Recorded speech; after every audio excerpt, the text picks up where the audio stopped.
Welcome to Tale Waves, where we bring you the most touching and emotional stories that warm the heart. Imagine it's the middle of the night. Silence fills the air, and suddenly, a 911 dispatcher receives a call from a weak and desperate little boy. He hasn't eaten in 3 days and is feeling dizzy. At that moment, Officer Jason Parker realizes he's facing a situation that could change his life forever.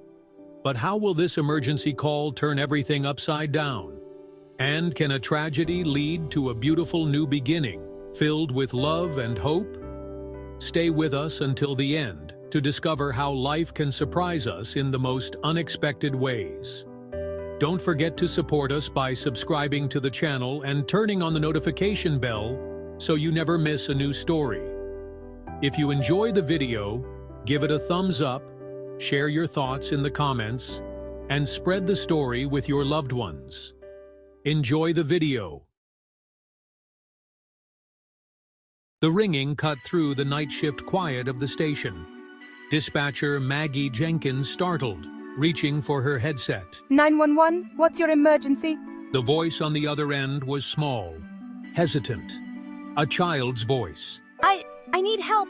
Mommy won't wake up and I'm hungry. Maggie's heart ached as she gently questioned the boy, extracting an address from him. It was a rundown trailer park on the edge of town, a place known for its share of troubles. She dispatched Officer Mark Davies, a seasoned cop with a heart of gold hidden beneath a sometimes gruff exterior. Mark sighed as he heard the call details. Another night, another problem. He'd seen it all in his years on the force.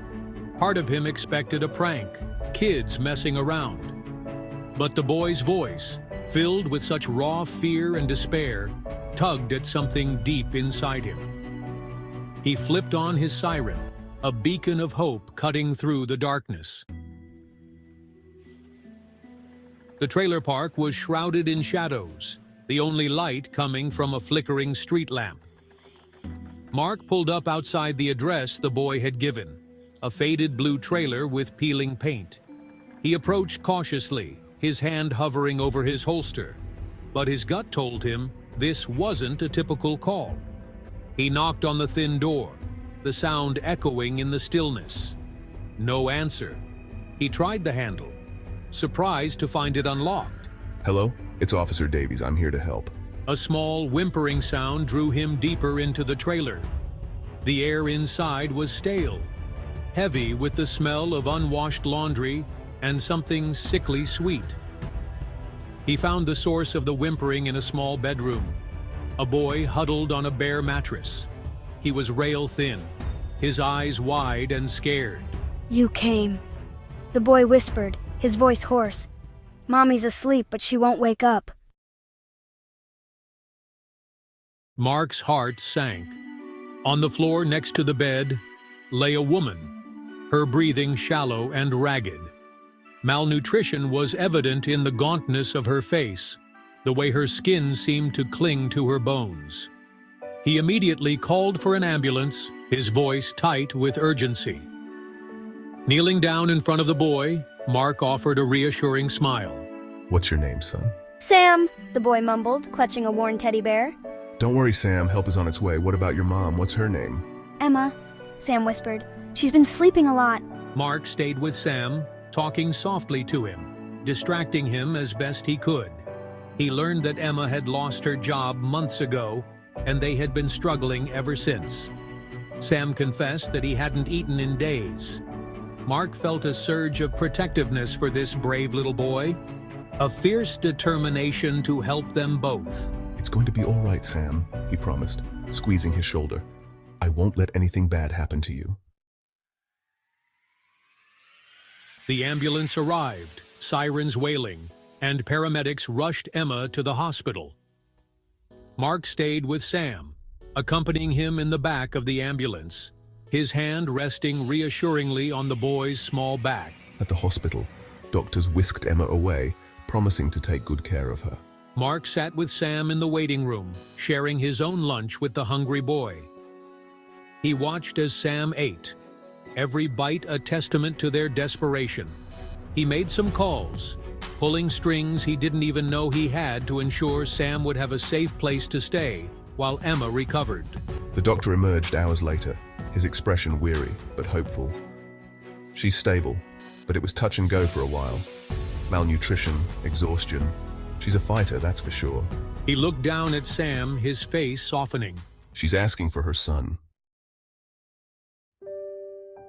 Emma's recovery was slow, but each day brought progress. Mark visited every chance he got, bringing Sam with him. He watched as Emma's eyes lit up at the sight of her son, her hand reaching out to clasp his. He saw the gratitude in her gaze when she looked at him, the silent thank you for everything he was doing. Mark found himself drawn to their little family. He helped Emma get back on her feet, finding her a job and a small apartment. He spent countless hours with Sam, playing catch in the park, reading bedtime stories, becoming the father figure the boy so desperately needed. He fell in love with Emma's quiet strength, her unwavering love for her son. And Emma, in turn, found herself falling for Mark's big heart, his kindness, and unwavering support. What started as a chance encounter, a desperate call in the night, blossomed into something deeper, a love born out of compassion and shared adversity. 2 years later, Mark stood at the altar, his heart overflowing with love and gratitude. Emma, radiant in a simple white dress, smiled back at him, her eyes shining with tears of joy. Sam, their son in every way but blood, stood between them, holding the rings. Life hadn't been easy, but they had faced every challenge together, their love the one constant. Mark had found his purpose, his family in the most unexpected of places. And Emma and Sam had found their hero, their protector, their forever home in the arms of a kind-hearted cop who had answered a call and found his destiny. As the priest pronounced them husband and wife, Mark leaned down to kiss his bride. The weight of their journey, their love, their shared future, a precious gift in a world that often felt dark and unforgiving. And in that moment, surrounded by the people they loved, they were filled with a profound sense of hope, a testament to the power of love, resilience, and the unwavering belief in second chances.